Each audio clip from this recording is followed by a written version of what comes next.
Good morning, students. This is Akash sir. Welcome to Akash's classes. This is the part 2 of the executive system that is related to the Indian Constitution of class 11th. Today we are going to discuss the discretionary power of the president.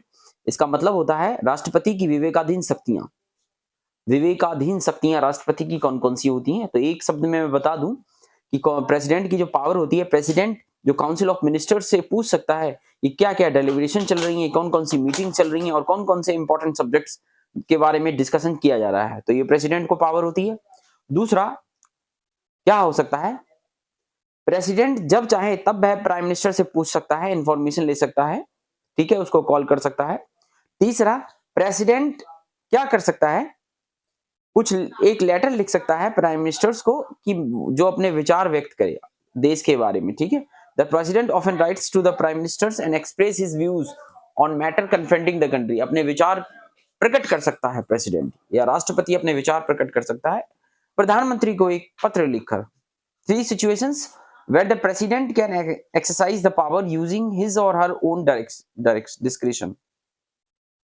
तीन ऐसी स्थितियां होती हैं जहां पर राष्ट्रपति की जो विवेकाधीन शक्तियां हैं उनको वह प्रयोग कर सकता है। वाह, तो अच्छी बात है भाई, नाम मात्र का प्रमुख होते हुए भी तीन ऐसी शक्तियां हैं जिन पर राष्ट्रपति स्वायत्त रूप से विचार कर सकता है। ठीक है विद्यार्थियों, पहला है can send back the advice given by the council of ministers and ask the council to reconsider the decisions। भाई काउंसिल ऑफ मिनिस्टर्स ने कोई एडवाइस भेजी है तो उस एडवाइस को प्रेसिडेंट क्या कर सकता है, दोबारा से सेंड बैक कर सकता है और उनको कह सकता है काउंसिल ऑफ मिनिस्टर्स को कि आप इस एडवाइस पर पुनः विचार करें, है ना। किसी भी संबंधित मामले में काउंसिल ऑफ मिनिस्टर्स को कह सकता है कि आप इस मामले पर दोबारा विचार करें, ठीक है। In doing this, the president act on his her own discretion। इसका मतलब राष्ट्रपति के पास भी कुछ शक्तियां हैं, तभी तो वह काउंसिल ऑफ मिनिस्टर्स को कह रहा है कि दिए हुए विचार पर आप पुनः विचार प्रकट करें, ठीक है। अन्यथा राष्ट्रपति तो नाम मात्र का प्रमुख, अगर ये तीनों शक्तियां ना होती तो बिल्कुल ही नाम मात्र का प्रमुख होता, ठीक है। हो गया। नेक्स्ट है वीटो पावर का इस्तेमाल कर सकता है। देखो एज अ वीटो पावर आप जानते हो ना, किसी भी चीज के बारे में विरोध प्रकट कर सकता है। तो प्रेसिडेंट के पास एक वीटो पावर होती है, राष्ट्रपति के पास एक वीटो पावर होती है, विरोधाभास जता सकता है। By which can be withdrawal और refuse to give assent of the bill. कोई भी बिल, भाई कोई भी बिल जब आप जानते हो पार्लियामेंट में पेश किया जाता है तो उसके दो सदन होते हैं, एक तो लोकसभा और दूसरा होता है राज्यसभा। एक होता है लोअर हाउसेस और दूसरा होता है लोकसभा, एक राज्यसभा, दूसरा होता है अपर हाउस और थर्ड जो पार्लियामेंट का पार्ट होता है वो होता है प्रेसिडेंट। तो बिल जो है पास दोनों सभाओं से पास होकर प्रेसिडेंट के पास तो जाना ही है, तो प्रेसिडेंट उस पर अपनी कंसेंट नहीं दे सकता है, ठीक है, मना भी कर सकता है। तो ये भी भाई एक वीटो पावर का इस्तेमाल कर सकता है प्रेसिडेंट। ये सब मैंने क्लास में पढ़ा दिया है, बिल को कैसे राष्ट्रपति दोबारा से सेंड बैक कर सकता है, to asking it reconsider the bill. Reconsider the bill कि भाई पुनः विचार करो, ध्यान से समझना कि बिल पर पुनः विचार करो। This veto power is limited. लेकिन यहीं पे एक और बात कही गई है कि राष्ट्रपति को नाम मात्र का प्रमुख हम लोग क्यों कहते हैं। देखो ये जो वीटो पावर है ना, ये लिमिटेड है, because if the parliament passes the same bill again and send it back to the president, अगर वही बिल दोबारा से लोकसभा राज्यसभा में पास होता है और पुनः वह प्रेसिडेंट के पास जाता है तो प्रेसिडेंट उस कंडीशन में मजबूर हो जाता है और अपनी सहमति जताने को मजबूर होता है, ऐसा कॉन्स्टिट्यूशन में लिखा हुआ है। इसीलिए हम लोग कहते हैं कि जो राष्ट्रपति है वह नाम मात्र का प्रमुख होता है। However, there is no mentions in the constitution about the time। लेकिन टाइम के बारे में बतानी है कि भाई कितने समय में प्रेसिडेंट को इस बिल पर अपनी कंसेंट देनी पड़ेगी, ठीक है। पेंडिंग भी रख सकता है, with in without any time limit, बिना टाइम लिमिट के इसको पेंडिंग रख सकता है, ठीक है। यहाँ लिखा हुआ है without any time limit pending रख सकता है। ओके, ये हो गई इसकी थर्ड पावर। सेकंड पावर अब समझते हैं थर्ड पावर। राष्ट्रपति की डिस्क्रिटरी पावर में से थर्ड पावर क्या है। व्हेन आफ्टर एन इलेक्शन, चुनाव के बाद, no leader has a clear majority in the Lok Sabha, the president has to decide whom to appoint the prime ministers। आपने देखा होगा जो डेमोक्रेसी है वो इस तरह से कार्य करती है कि भाई जो पार्टी जीतती है वही पार्टी जो बहुमत लाती है, जैसे भारत में 272 सीटें लाना बहुमत है ना, यानी आप लोकसभा में 272 सीटें लाते हो 543 में से, तो आपको बहुमत मिल जाएगा।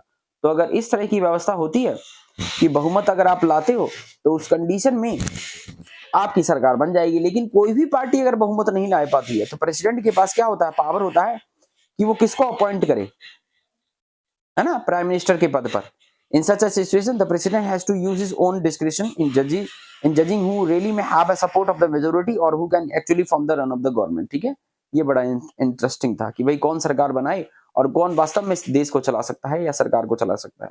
अब समझते हैं, प्रेसिडेंट की पावर खत्म, प्रेसिडेंट खत्म, वाइस प्रेसिडेंट उपराष्ट्रपति को स्टार्ट करते हैं। 5 साल के लिए इनका कार्यकाल होता है। Election methods is similar to that of the president. Election method same वही मैंने जो प्रेसिडेंट का होता है। मैंने प्रेसिडेंट के इलेक्शन मेथड को आपको समझा दिया था।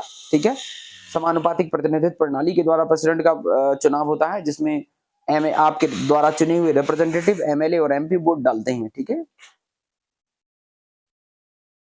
डायरेक्टली इलेक्टेड नहीं होते, देश की जनता के द्वारा इनडायरेक्टली इलेक्टेड होते हैं। तो इसी तरह से elections method is similar to that of the president. The only difference is that the member of the state legislature are not part of the electoral college. बस ये है कि भाई जो एमएलए इसके पार्ट नहीं होते, जो इलेक्टोरल कॉलेज गठित की जाती है राष्ट्रपति के चुनाव के लिए, उसके एमएलए इसके पार्ट नहीं होते हैं। आगे चलते हैं, may be remove from his office by a resolution. एक साधारण सा रेजोल्यूशन पास करके हम इनको इनके पद से हटा सकते हैं, और वो जो है एक मेजोरिटी के द्वारा पास होना चाहिए राज्यसभा में, एंड एग्रीड बाय द, और लोकसभा द्वारा भी एग्रीड, उस पर सहमति जतानी चाहिए, तब हम उसको पद से हटा सकते हैं। Act as the ex office और चेयरमैन ऑफ द राज्यसभा के चेयरमैन के रूप में काम करता है, and takes over the office of the president. जब कभी भी राष्ट्रपति की मृत्यु हो जाए तो वाइस प्रेसिडेंट या उपराष्ट्रपति उनके पद को संभालते हैं, और इनको इम्पीचमेंट के थ्रू इनको हटा सकता है। महाभियोग लगा के उपराष्ट्रपति को हटाया जा सकता है। इम्पीचमेंट मीन्स महाभियोग। Act as the president only until a new president is elected. जब तक कि नया राष्ट्रपति ना चुना जाए तब तक ये प्रेसिडेंट के रूप में कार्य करते हैं। प्राइम मिनिस्टर, अब चलते हैं राष्ट्रपति के बारे में और उसके काउंसिल ऑफ मिनिस्टर्स, कैबिनेट मंत्रियों के बारे में, सॉरी प्रधानमंत्री और उसके कैबिनेट मंत्रियों के बारे में। जो प्रधानमंत्री का होता है, become the most important functionary. जैसा आप जानते हो पीएम पीएम पीएम पीएम, है ना, नाम से ही चलता है पीएम, प्राइम मिनिस्टर। तो सबसे इंपॉर्टेंट फंक्शनरी है गवर्नमेंट का। ठीक है, head of the council of ministers, council of minister का हेड होता है, कैबिनेट मिनिस्टर्स का हेड होता है। ठीक है, the president exercise his power only on the advice of the council of ministers. ये भी आपने सुना होगा। काउंसिल ऑफ मिनिस्टर का हेड कौन? Prime minister. और प्रेसिडेंट किसकी एडवाइस पर काम करता है? किसकी एडवाइस पर काम करता है प्रेसिडेंट? भाई प्रेसिडेंट जो है काउंसिल ऑफ मिनिस्टर की एडवाइस पर काम करता है। ठीक है, काउंसिल ऑफ मिनिस्टर की एडवाइस पर प्रेसिडेंट काम करता है। ठीक है, in the parliament form of executive, it is essential that the prime minister has the support of the majority in the Lok Sabha. In the parliamentary form of executive, आपने पढ़ा है India में जो है पार्लियामेंट्री फॉर्म ऑफ एग्जीक्यूटिव है, इसमें क्या होता है, प्राइम मिनिस्टर को लोकसभा का सपोर्ट पाना जरूरी होता है। ये तो नॉर्मल है भाई, जो लोकसभा, हमारे देश में सिर्फ लोकसभा के ही चुनाव होते हैं और उन्हीं को हम पार्लियामेंट्री इलेक्शन कहते हैं। ठीक है, राज्यसभा के कभी भी चुनावों में आम जनता वोट डालने नहीं जाती है। और इसीलिए कह रहा है कि भाई लोकसभा के जितने भी मेंबर होते हैं उसकी एक मेजोरिटी को उसको प्राप्त करना पड़ता है, उसका एक बहुसंख्यक को अपने साथ लाना पड़ता है, जिसके जितने ज्यादा एमपी वही सरकार बनाता है। This support by the majority also makes the prime minister very powerful. और यही सपोर्ट जो होती है लोकसभा की, वही प्राइम मिनिस्टर को पावरफुल बनाती है, प्रधानमंत्री को। Decides who will the ministers and council of the ministers. प्रधानमंत्री ही तय करते हैं कौन मिनिस्टर्स होंगे, कौन मंत्री होंगे, कौन काउंसिल ऑफ मिनिस्टर्स होंगे। Allocate the ranks and portfolio to the ministers. Ministers को रैंक और उनका जो है कार्यभार देते हैं कि भाई उनको उनका कार्य क्षेत्र कहां तक है।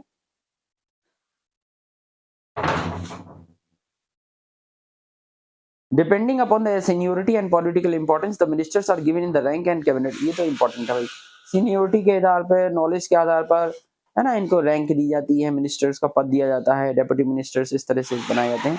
In the same manner chief ministers of the state choose. इसी मैनर में चीफ मिनिस्टर्स चुने जाते हैं फ्रॉम द पार्टी और द कोलिशन। ठीक है, कोलिशन मींस होता है गठबंधन की सरकार। अगर कोई पार्टी मेजोरिटी में नहीं आती है तो गठबंधन की सरकार बनाई जाती है। ठीक है, the prime minister and all the ministers have to be members of the parliament.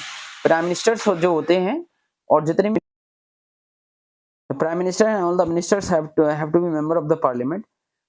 जो प्रधानमंत्री होते हैं और जितने भी मंत्री होते हैं उनको पार्लियामेंट का सदस्य होना होता है, ये तो नॉर्मल सी बात है। इफ समवन बिकम्स मिनिस्टर्स और prime minister without being an MP, such a person has to be get elected. ये इंपॉर्टेंट है भैया, किसी व्यक्ति को हम बिना चुनाव जीते भी प्राइम मिनिस्टर बना सकते हैं और मिनिस्टर बना सकते हैं, लेकिन ऐसे व्यक्ति को जब वो शपथ लेता है, उस शपथ लेने के 6 महीने के अंदर कहीं ना कहीं से चुनाव जीतना पड़ता है।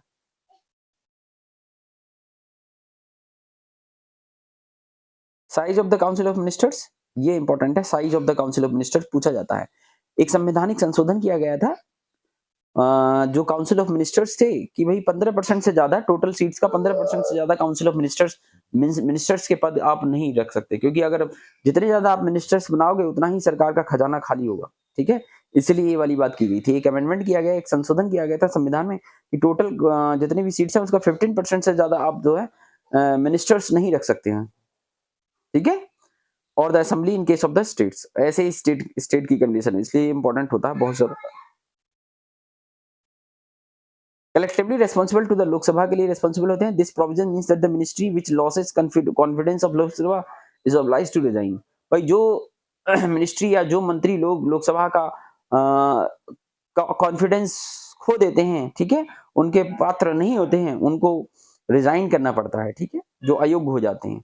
The principle indicate that the ministry is an executive committee of the parliament and it collectively governance on behalf of the parliament. आगे तो कुछ है ही नहीं। कलेक्टिव रिस्पॉन्सिबिलिटी क्या होती है, ये थोड़ा सा और समझ लेते हैं।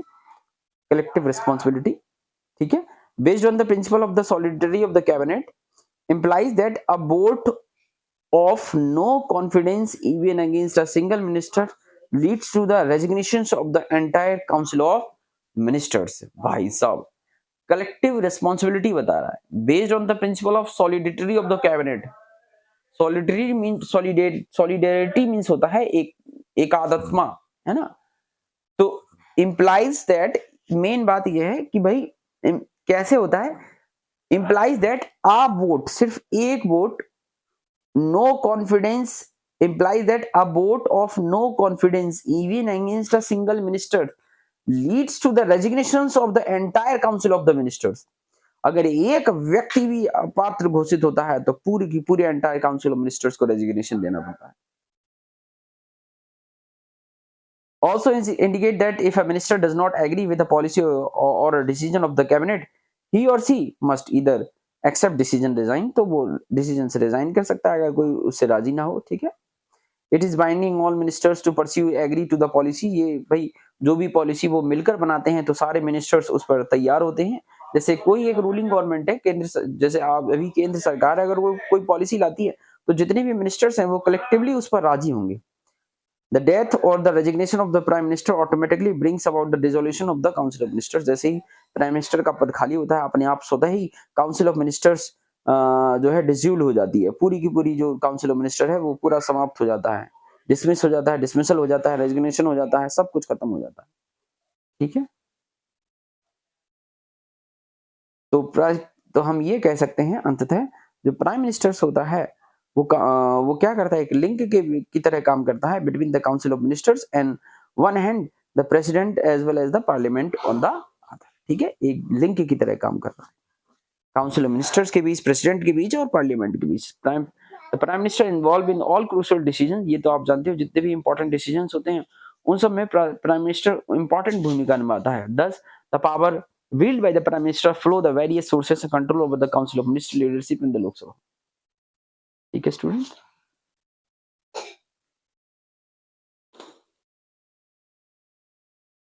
एट द स्टेट लेवल तो आप लोग पढ़ ही लोगे। अब हम लोग पढ़ते हैं स्टेट लेवल वाला रह गया, एक बार देख लो स्टेट लेवल बारे में कोई इंपॉर्टेंट बात हो तो। चलो कुछ नहीं, जो वो बात है वही स्टेट लेवल के। परमानेंट एग्जीक्यूटिव और ब्यूरोक्रेसी, इसको थोड़ा सा समझा देता हूँ। परमानेंट एग्जीक्यूटिव या ब्यूरोक्रेसी कौन होते हैं, जो नौकरशाह होते हैं। ठीक है, मैंने बोला था जो लोग यूपीएससी जो सिविल सर्वेंट होते हैं वही आपके परमानेंट ब्यूरोक्रेट्स होते हैं। ठीक है, ये तो बात तो यहाँ से खत्म। जो सिविल सर्वेंट्स होते हैं, in a democracy the elected representative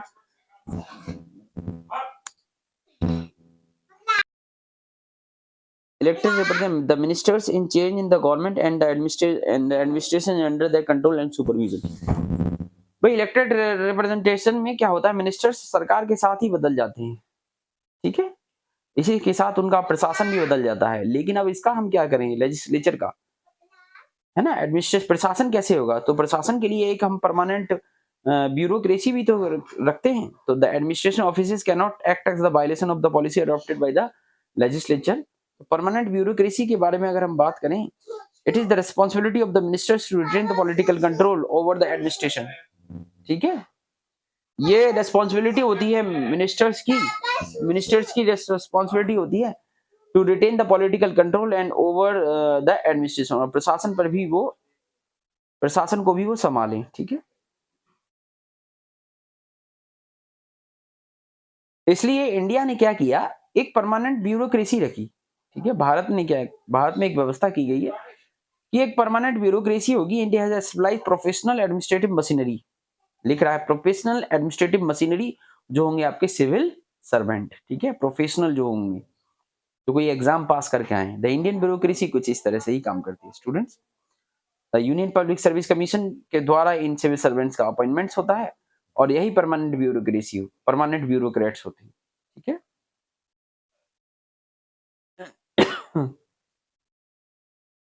अब मूव ऑन करते हैं, ये सब क्या क्या काम करते हैं। The Union Public service Commission has been entrusted with the task of conducting the process of recruitment of civil servants. ये तो पता ही है, यूपीएससी जो है सिविल सर्वेंट्स का एग्जाम करवाती है इंडिया में, okay. Similar public service commission are provided for the state level पर ही सेम पब्लिक सर्विस कमीशन है, पीसीएस है, सेम जैसे यूपीएससी यूनियन लेवल पर है, ऐसे ही पीसीएस स्टेट लेवल पर है, ओके। देयर रिमूवल और suspension is judgement through inquiry made by a जज और सुप्रीम कोर्ट, ठीक है। सुप्रीम कोर्ट के इंक्वायरी के द्वारा ही इनको हटाया जा सकता है, और अन्यथा इनको हटाने का कोई रास्ता नहीं है। The bureaucracy is an instrument, एक ऐसा इंस्ट्रूमेंट है, औजार है, through which welfare policies of the government must reach the people. भाई एडमिनिस्ट्रेशन प्रशासन, लोकल प्रशासन जैसे डीएम के द्वारा ही जो भी सरकार की पॉलिसियां हैं वह आप तक पहुंच पाती हैं। Bureaucracy is an incentive to the demands and expectation to ordinary citizens, ठीक है। यह आम लोगों की क्या है, एक आशा के रूप में काम करती है। द ब्यूरोक्रेसी जन, ठीक है भाई, आम लोगों की, अब फाइनल इसका अंत करते हैं, आम लोगों की क्या एक्सपेक्टेशन होती है। जो आम लोग होते हैं वो चाहते हैं, जो ब्यूरोक्रेसी होती है वो एक इफेक्टिवली तरीके से जो परेशानियां हैं उनको सॉल्व करे, इफेक्टिवली तरीके से जो प्रॉब्लम्स हैं उनको सॉल्व करे, जो परेशानियां हैं उनका निदान करे, यही तो चाहते हैं हम लोग, ठीक है। लेकिन दिक्कत क्या होती है, जो पॉलिटिशियन होते हैं वो उनको उस इंस्ट्रूमेंट को संभालते हैं पॉलिटिशियन, सबसे बड़ी परेशानी यही आती है। पॉलिटिकल इंटरफेरेंस होता है ब्यूरोक्रेसी पर, ठीक है। जब जो भी सरकार आती है उसी हिसाब से फिर ब्यूरोक्रेट्स काम करते हैं, सिविल सर्वेंट्स काम करते हैं, ठीक है। तो आम जनता के लिए फिर उनका कोई ज्यादा महत्व नहीं रहता है। दो the constitution has created the independent machinery for the recruitment, हालांकि संविधान ने इंडिपेंडेंट मशीनरी तैयार की है UPSC for the recruitment, and many people think that there is no provisions for the protecting the civil servants from political interference and performance of their duties। बहुत सारे लोग ये सोचते होंगे कि भाई कोई ऐसा रास्ता नहीं है कि सिविल सर्वेंट्स को उनकी ड्यूटी परफॉर्म करने से, भाई उनकी जो ड्यूटी है उसमें नेता जरूर इन्वॉल्व रहते हैं, नेता जरूर अपनी टांग अड़ाते हैं, तो आम लोग यही सोचते होंगे। It is also felt that enough provisions are not there is to ensure the accountability of the bureaucracy of the citizen. There is an expectation that measures like the right to information may make the bureaucracy a little more responsible and accountable। भाई RTI के द्वारा, right to information के द्वारा bureaucracy को हम ज्यादा accountable बनाते हैं, जिसके लिए वो जनता के लिए काम करें, ना कि मिनिस्टर्स के लिए काम करें, ठीक है। हम कोई भी इंफॉर्मेशन आरटीआई लगा के पूछ सकते हैं क्या क्या परेशानी है, तो इसको आप लोग पढ़ लीजिएगा, बहुत ही इंपॉर्टेंट चैप्टर है। कुछ मेन पॉइंट्स के साथ इसको हम लोग खत्म करते हैं। Thank you very much student.